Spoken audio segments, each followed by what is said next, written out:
Hi, my name is the Harrison Daniel. THE space HARRISON space DANIEL. I am 15 years old.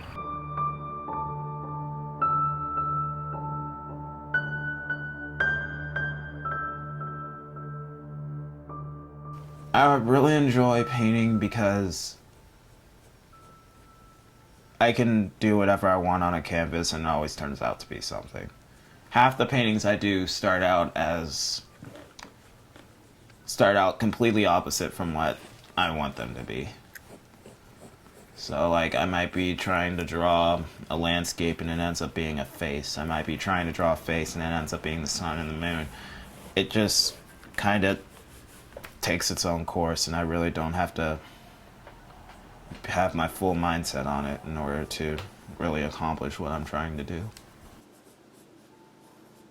I started in the middle of last summer working here at the Cincinnati Zoo, and Harrison was already in the thick of it with summer camp. And I would say my first memory still sums up him, you know, when everybody's like, who's this new chick? He's going, hey, I'm Harrison, who are you? You know, it was immediate, in your face, make you feel welcomed. And it's still like that. He'll see me running through the zoo or sweating, and, you know, he's gonna give me an elbow to the ribs just to kind of make sure everybody's feeling good. He's probably his own worst critic. He's a perfectionist, and sometimes he gets very, very frustrated when he can't get things just right. He thinks that everything should be perfect. I would say I'm like Superman, but I'm not. I'm Superman's alter ego, Clark Kent.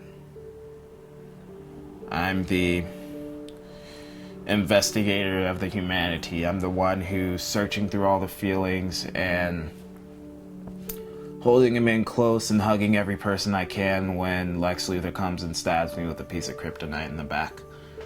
I'm everyone's invincible. I'm the Invincible Every Man. It just became kind of a court of last resort, like, how can I feel something now? And the only way I felt was to make myself bleed. So one thing led to the next. I was in the shower with a pair of scissors. It was painful. It was a pain that demanded to be felt, that I felt I could feel without having to feel all the other mental excruciating pains I felt when I failed, quote unquote, in my head to reach the goals to other people. So like if I forget, like if my friend was feeling down and I couldn't get him out of that mood, which rarely happens, which will really get me down. And just kind of goes from there. I think it's tricky when you have somebody that doesn't know, like I said, how amazing and how impactful they are.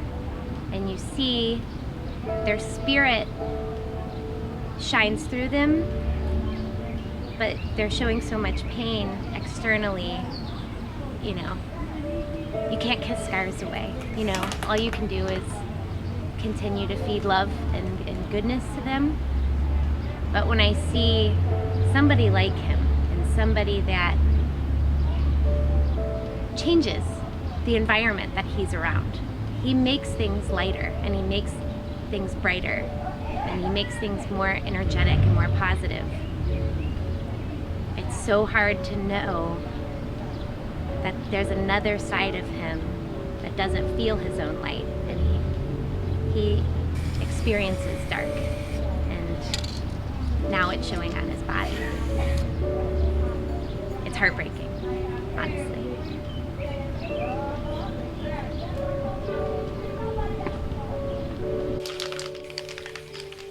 I've thought about suicide multiple times. It's mainly when I cut, but it's kind of like one of those weird random ideas that pops in your head then fades away and you're like, where did it go? And will it ever come back? How do you think people would feel?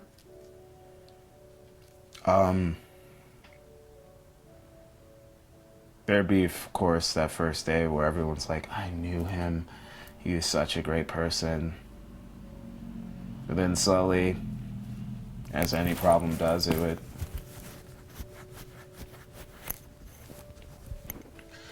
fade away. I mean,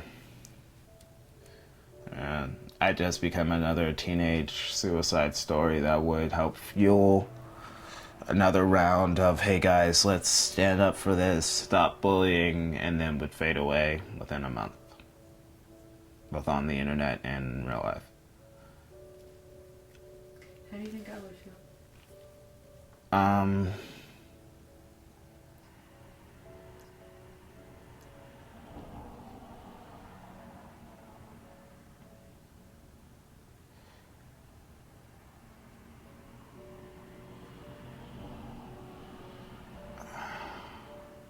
When it comes to getting thoughts like that, right, honestly, I don't.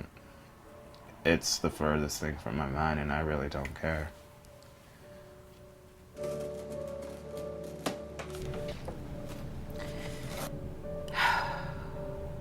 That's not an option for me.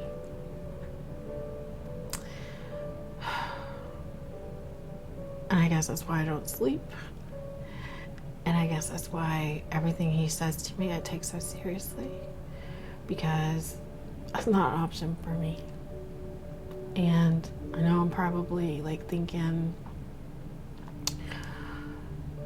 it's just not an option for me.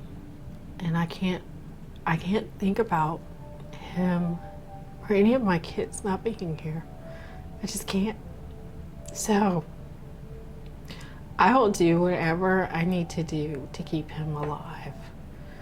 And if that means every time he feels like he wants to kill himself, he's back in the hospital, or if that means I have to quit my job and watch him 24/7, that's what I'll do, because that's just not an option for me. It's just not. Genesis 1:1, in the beginning, there was nothing.